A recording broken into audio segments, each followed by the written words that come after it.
All right, and what's up, amazing mamas? Welcome to the Amazing Mama, and I am your host, Marie Benson. Okay, we're going to talk about why in the world, as moms, do we get burnt out, and what can we do about it? What can we choose to do about it? All right, and this is the thing. The moral of the story is we have choices. I love that one saying. There's several sayings. People say this all the time. Choose your heart. And then there's like a list of like 10 things, You can either be out of shape or work out. You can either,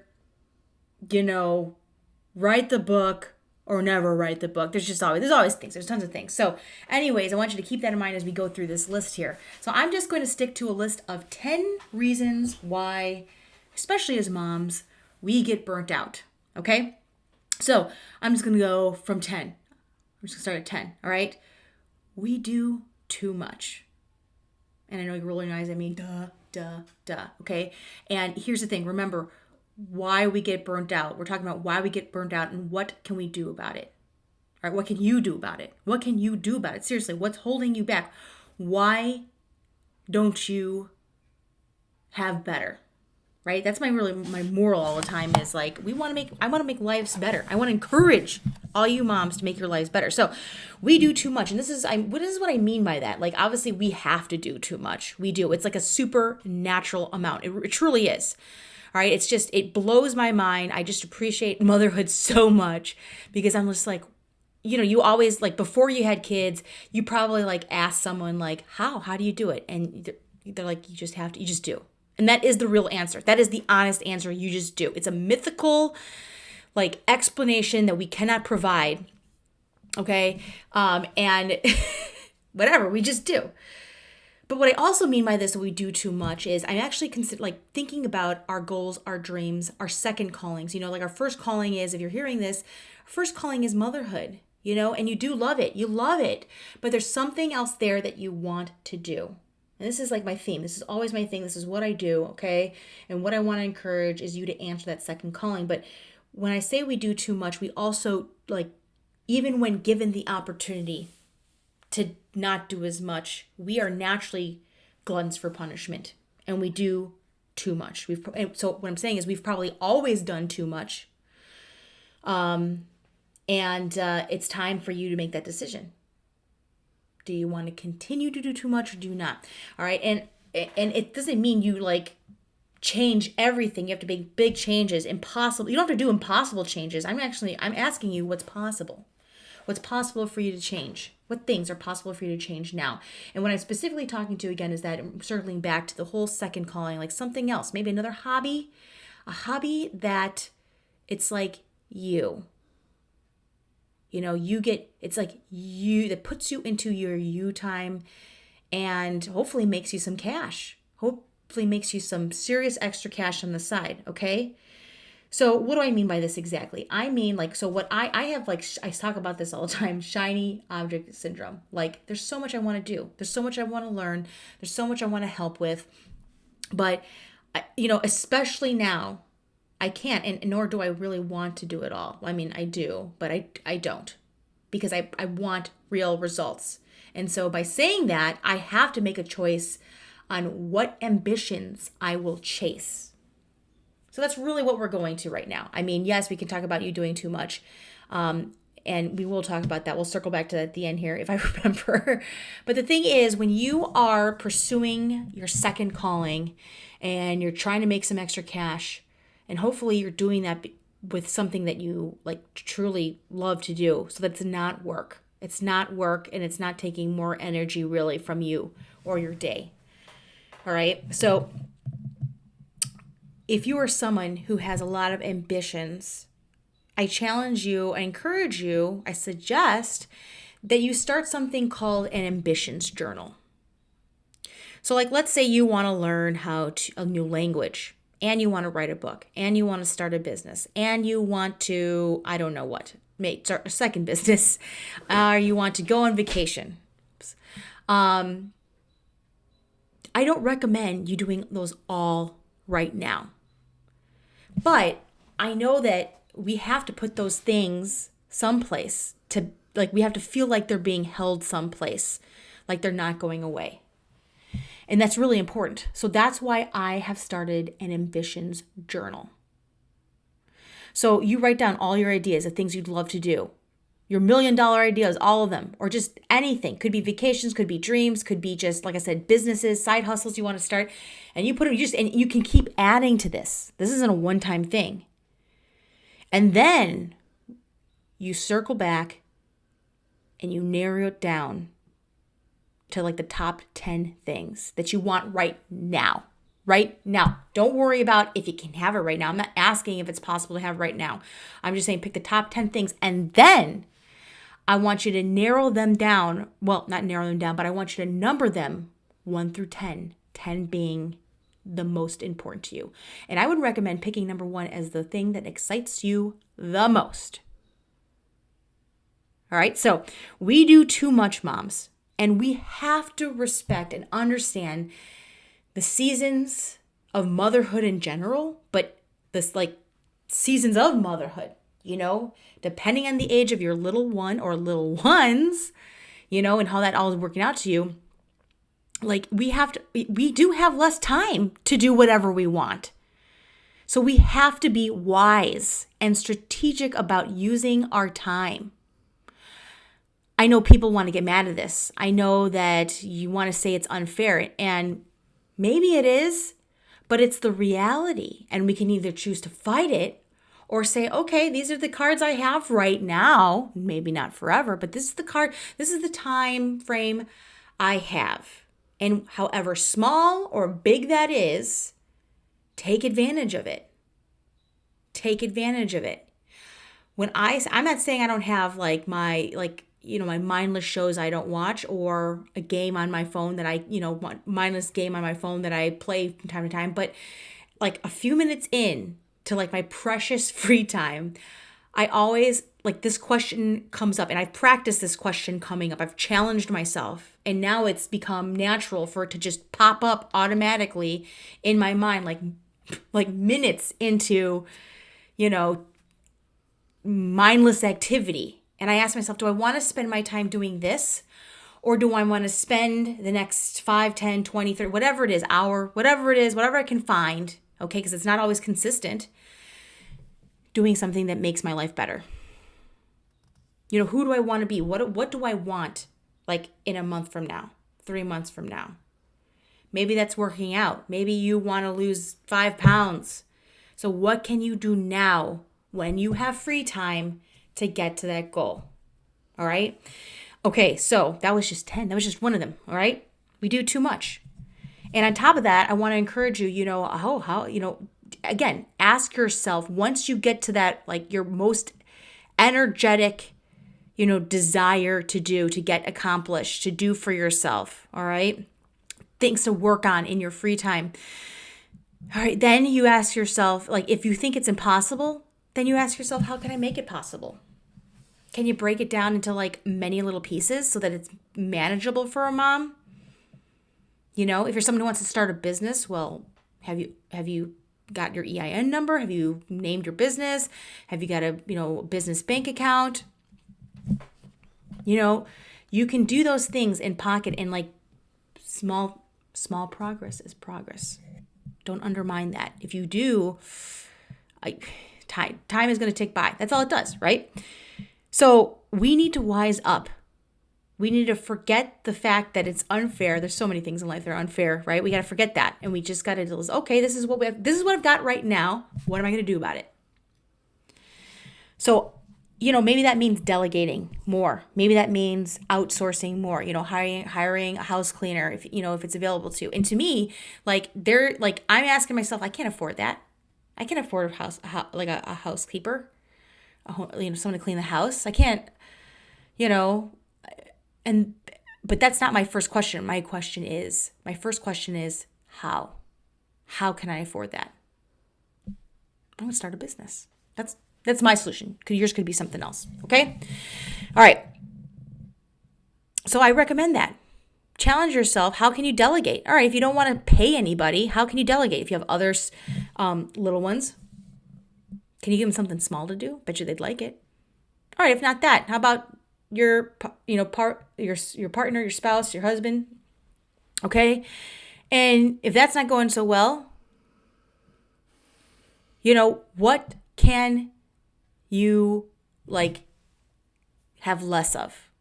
What can you just take off your plate? I don't really need this right now. And remember, motherhood is in seasons. All right? There's different challenges, different time things, okay? So the time you have that's free is going to go up and down. Just remember that. But we've got to be smarter. I believe we have to be smarter. All right, the next thing is why are we burnt out? So that's why are we burnt out? Unconscious versus conscious effort. There is a guy, I heard this on a podcast someplace, but I think Peter. I believe your name is Peter. His name is Peter Awad. All right, I didn't hear the name. I saw it. I read it. But he has come up with a whole reason why people are, and this is totally the short version of this definition, is that, all right, we have unconscious versus conscious effort that we take part in during the day. The unconscious effort, to put simply, is the effort we naturally can do it. We know a ton about it. It's easier for us. We don't really have to think about it. It's just something we can just do. All right, it's easy for us. And then the conscious effort is the stuff that maybe we have to learn, which is a lot. We do that a lot in motherhood, right? I have how much stuff do I have to research about anything at all, And especially if you're a new mom, there's all these, every year, sometimes months, okay, some new challenge comes up. Okay, all right, fine. First, I got to change a diaper, how to feed this kid, how to bathe them properly. Then I have to learn how to brush their teeth. Then I have to learn, I have to feed them differently. Then I have to remember I have to realize the doctor's visits and when to call the doctor. Then I have to, what am I teaching this kid every single day? What am I going to do with this kid every single day? All this stuff matters, right? And it's stuff that we may not know right away. And of course, every kid is like a snowflake or a fingerprint. They're different. They're unique, which is both beautiful, but it's challenging because there's not a one size fits all. And then you also start comparing yourself to, or your kid, well, they're walking by now. Which you shouldn't. You shouldn't compare yourself. I don't recommend it. I shouldn't say you shouldn't. I just said I don't recommend it. I recommend you calling your pediatrician, your little one's pediatricians, if you're ever concerned about that growth, okay, and development. But anyways, why what he says is that our unconscious effort should be our unconscious versus conscious effort should be a 70-30 split. So 70% of our day should be made up of unconscious effort. And only 30% should be conscious effort.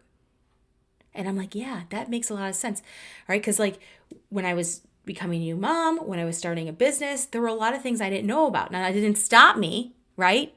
Because people do it. I know people are moms all the time, successful moms, not perfect, but successful. I know that there are plenty of moms that are entrepreneurs and they're successful, and they had to start someplace, just like me, just like you, okay?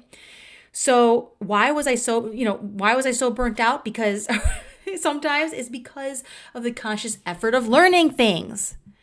And again, that shouldn't stop you, but that's a reason why we get burnt out.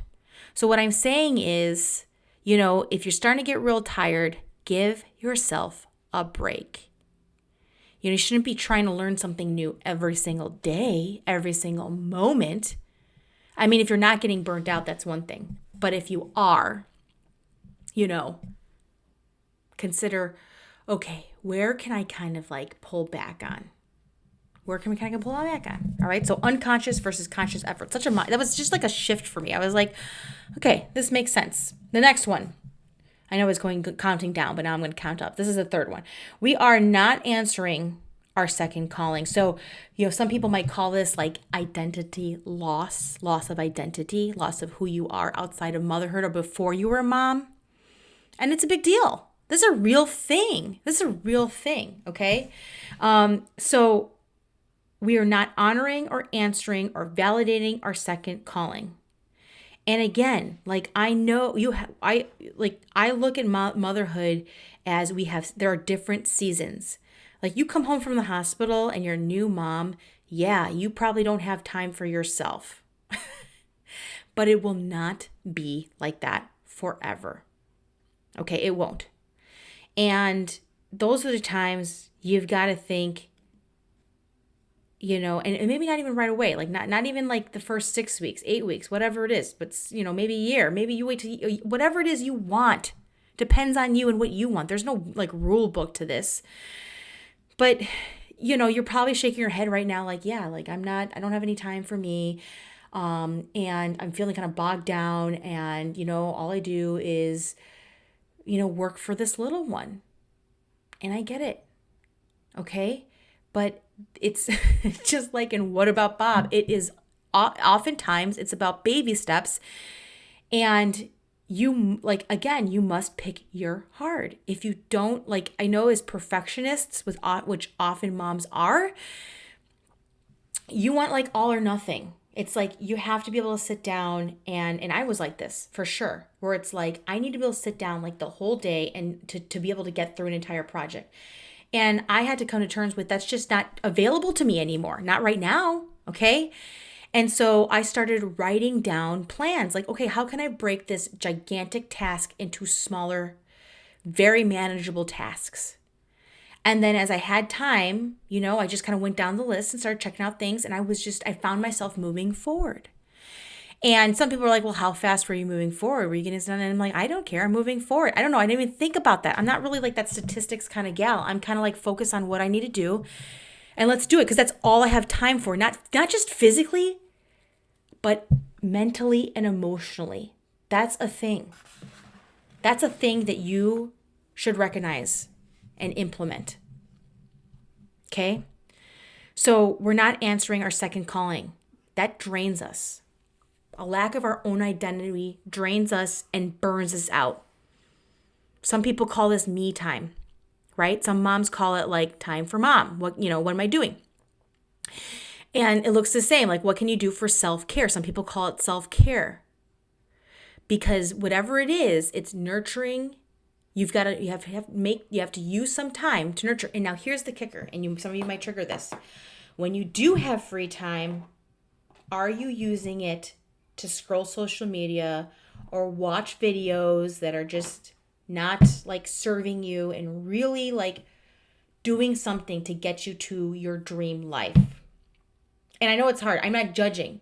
All right. I have done that. I probably sometimes do it. Not as, like I said, I'm getting better at not. It's important to me to not. I know that the person I need to become to make my dreams come true, right? Have financial security for my family. That person is not like controlled by social media. I utilize it for my business, but it's not controlled by it. So I do stuff to, really move business forward. Okay. All right. Number 4, why we're burnt out. Our systems, maybe your systems, check in with your systems and maybe like what you implement or maybe what doesn't get implemented a system that needs to be implemented. Okay. And upgrading that needs to be done in your systems. And this is what I mean by that. Like your everyday, like household chores. How do you do those? And how can you make it better? So I want you to think about like the assembly line. Henry Ford with his cars, they invented, as far as I know, if I remember history correctly, he invented the assembly line. And it was genius. He's like, how can we make this better? How can we make this more productive? And you have to check in with your system. So like something that's like small in your kitchen, easy to implement, is check out your own kitchen. And how can you make it more functional to serve you better on a daily basis? So let me give you an example here. I put my cutting boards as close to possible to the area where I chop everything up. Okay, all my veggies and all that good stuff, I put them right there. Dishwasher, I put like my plates in the cabinet right above the dishwasher because I want to be able to rest my entire body on the counter and use one hand to just pick up the plates and put them straight up on the shelf.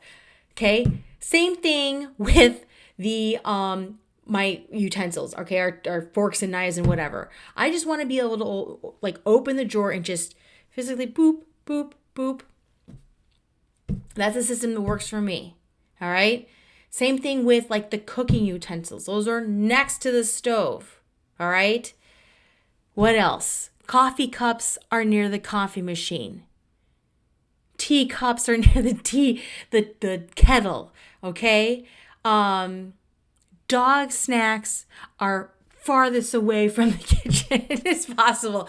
Okay. So that's what I mean. Small things. Check in with that. That makes a difference. All right. Same thing with cleaning. I don't want to clean. So what I started doing is trying to make that job like without obstacles. So I put a cleaning supply kit in every bathroom and in the kitchen. So that way I don't have to like, when I think, oh, I gotta clean upstairs. Oh, but the stuff is downstairs. Well, then I'm probably not gonna do that. Okay. I want to make those hard to do jobs. I want to create the least resistance to get those things done. Okay. So that's what I mean by that. Your systems. All right. Other systems with your little one. Do your best to plan the night before. So for instance, I pack and unpack, and not everybody's like this. That's fine. It's just a suggestion. But I try to like briefly clean my car. I'm just someone who doesn't function with a messy car. But I try to clean out my car of stuff that doesn't have to be in there. Like it's just been piled up, stuff I've chucked in there throughout the day. Or I've reset my diaper bag. Like, maybe there's just garbage in there. Maybe there's toys that don't need to be in there. And I reset it and I put it all in the car. I put a water bottle in my car. Okay. I have one of those insulated, they're simple, simple water bottles. It was just insulated and I just toss some ice in there. I don't know I can't even remember if it's cold all night or all day or whatever, but it doesn't matter, but it's there. Okay. I reset some like snacks that can handle being in the car overnight, I put a water bottle for my daughter in the fridge so that I can just grab it whenever we're ready to leave the house. But you see what I mean? I plan and prep. So prep is a big deal. It is. Like you can't always do it, but you aspire to do it. That's all I'm asking. Don't try to be like, and don't beat yourself up if you miss it. Okay, sometimes we're scrambling. It happens because sometimes you're too tired to reset things. But sometimes you're not. Sometimes you can do it. And so do it. Why not? Okay? So our systems might be failing us, or they could just be updated. Or maybe you have no symptoms or plans in place. Just try one thing. All right? Okay, number 5. We have too much stuff. People make fun of me and they roll their eyes at this idea, the decluttering thing. You don't even have to be a minimalist. Like being a minimalist is not saying you have nothing. Okay? But like whether we like it or not, stuff takes our energy. There's energy in everything, okay? And it requires our energy. Messes take our energy. And again, I'm not saying, people can be highly functioning mess makers. We have to be. And I'm not judging that, but I am saying like part of the problem is we have too much stuff. So as like one of my things is every day declutter something. Get rid of something that I don't need, I don't use, that's garbage, or even like something that's on my to-do list. Believe it or not, like that is taking energy. Just knowing it's there is taking energy. But stuff in general, like if it's stuff that's like sitting out in the open, you have like to dust that. Like, if you have too much of it. What else? I know like something that has been a challenge is like, so my husband and I got married. We got married and, like combining two people's things is what I'm saying. So regardless if you're married or not, if you're living together with someone, that's like a bunch of stuff from people's lives coming into one household. And that's a lot. And that can be overwhelming. And then when you start to acquire like your little one's stuff, then now you have that on top of that. Where do you put that stuff? and becomes overwhelming. So just start to get rid of stuff, all right, that you don't need. And I encourage you, something I took from Marie Kondo. Oh man, I love that. I love that woman. All right. No matter like where she is now or what she's doing now, she's not wrong. She's done some amazing things. Like I always honor the stuff that I let go of. I say, thank you for bringing me joy. And that is freeing. Okay. If you're using it, if it has a place, like you have a place for it, that's one thing. But there's got to be something. All right. You will see. You start moving, that energy will start moving. You'll feel real good. Okay. All right. I think we're on 6. We are expecting others to know what we want and need. So anyways, we're expecting others what we want to need. This means like you have not thought about what you really want, what you need. You're not sure. You're overwhelmed. Maybe you're having problems making decisions, and I get it. But it is definitely, and this might trigger people, but it is definitely our jobs to know what we want. All right. It would be nice for people to read minds or know that, because I know like people want to pass that buck so often, not just moms. All right. This is like work we have to do. This is work because especially if you're a perfectionist, like I've been in the past, and yeah, probably still am. You don't want to make a decision about something because you're concerned it's not the best decision and you're going to be wrong about something. But I have realized like I can't put that. I don't want to put that on other people. That just creates problems and tension, like more tension on a relationship than there should be. So it is really important that we first figure those things out, and that your opinion of what you think that is can always change. But we have to start someplace. Okay? And start easy. What are the foods you like? What are the movies you like? What are the shows you like to watch? Do you need to sleep? What do you want to, things like that. What's your favorite color? Buddy Elf, what's your favorite color? Okay. So we are burnt out because we're expecting others, and then we start resenting those people. And this is not good. Okay? And resentment is actually our fault because we are expecting. It's when we are expecting from others what we don't give to ourselves. Okay? It's resounding. That's, to me, like, that's what it is. And I'm like, oh, all right. So the solution is start checking in with yourself first before you expect from others. And then, hey, communicate. This is what I want. And then if they don't give you what you want, then you can get mad at them. No, just kidding. Okay, maybe. But anyways, all right, next one. I think we're on 7. Literally like proper food, proper H2O, and a little movement in fresh air, sun. No, literally, okay? So if you don't have time, and I know we want to find comfort in food and just eat whatever we want, and a lot of us, expecting moms, like think we can eat whatever we want. And that's not a road I want to go to right now because it's complicated. The food situation, when you're expecting, can be very complicated. So I don't want to go down that road right now. And again, like there's no judgment here. I'm a mom too, but I'm just saying one of the reasons why we're burnt out is because we are not nourishing ourselves correctly.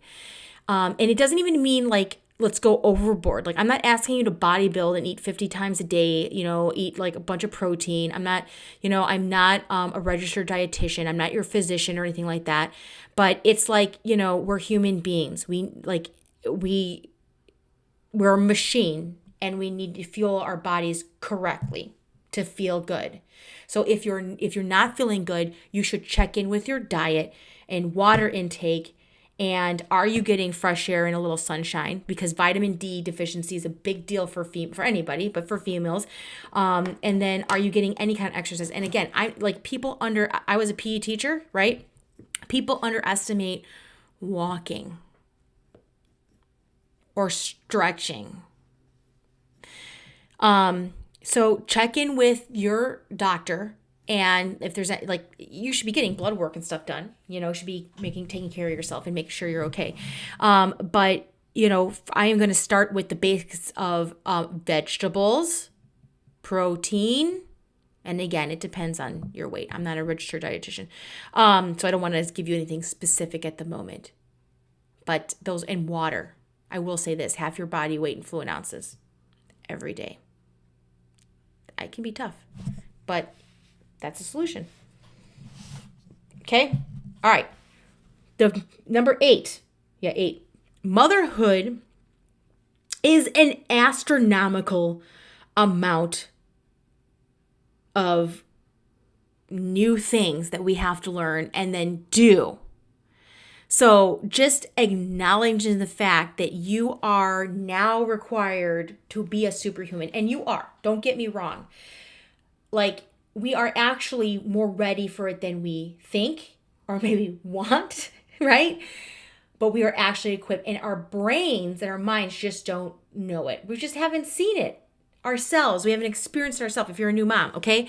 But we are, like, just so what I'm saying is, if you are like feeling overwhelmed, could be the fact that you haven't come to terms that you are now like required to do superhuman things, but you are in fact a superhuman, and you need to just step into that power.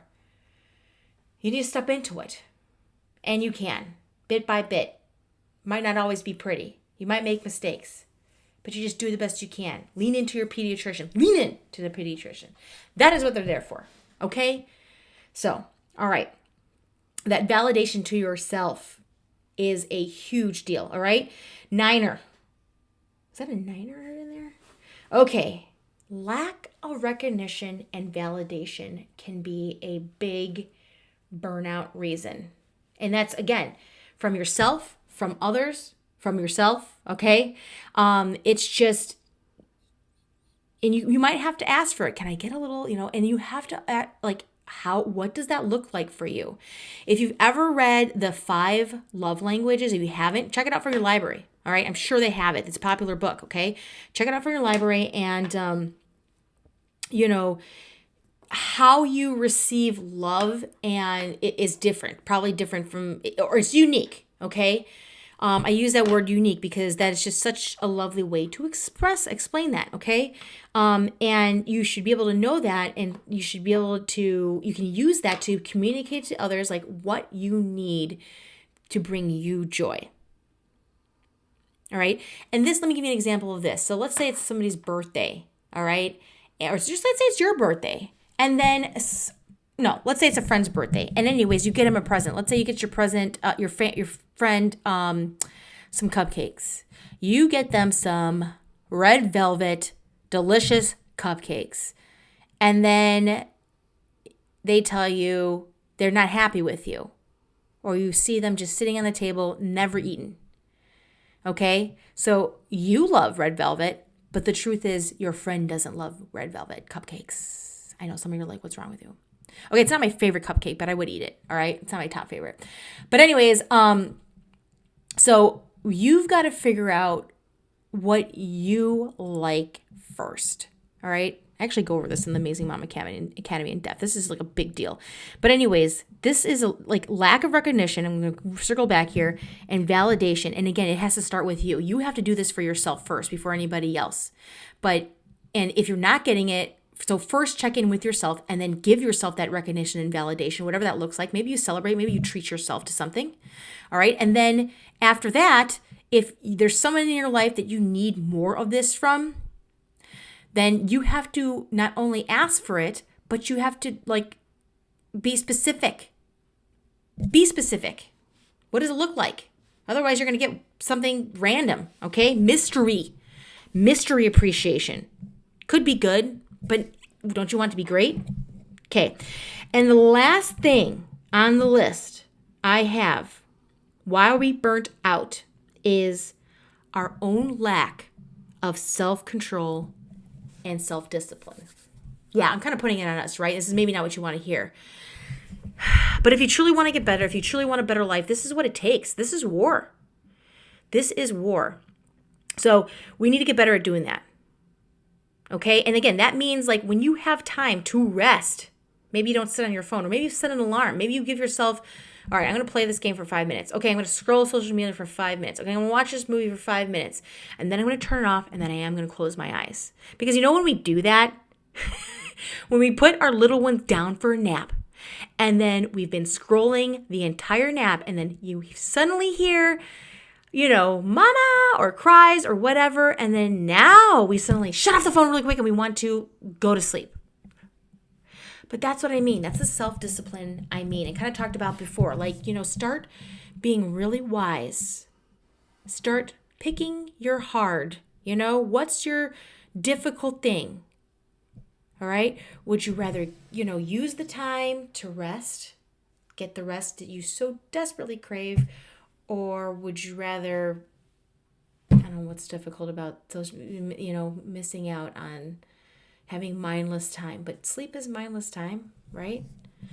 All right. Would you rather, use time to work out or sit and watch TV? Start thinking about what amazing mama means to you and what she does. And start implementing those behaviors every single day. So, and then start to really appreciate the small changes and the small progress you get and celebrate those.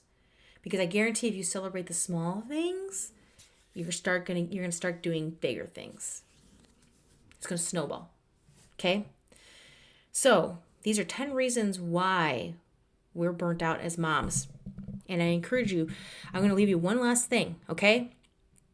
To me, you're either part of the problem or you're part of the solution. And again, I know that might trigger some people, but are you someone, let me put this another way. Are you someone who has a solution for every problem or a problem for every solution? And you got to pick which one you are. And it doesn't matter who you are right now. You have the opportunity to choose and make things different. You're the mom. You're the CEO. You're in charge. Okay? And moms, I want you to be problem solvers. And again, you're going to make mistakes. All inventors, and you're the inventor of your life, of your mama, of your mamahood, of your parenting, of your household. You're the inventor. All inventors have made mistakes.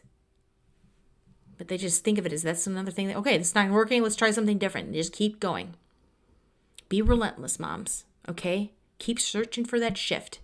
All right. This is not goodbye. This is see you later. Thank you so much, mamas, for listening in. I know this is kind of a bit of a doozy. Ooh, I'm just looking at the clock. Sorry about that. Okay. But this is not goodbye. See you later.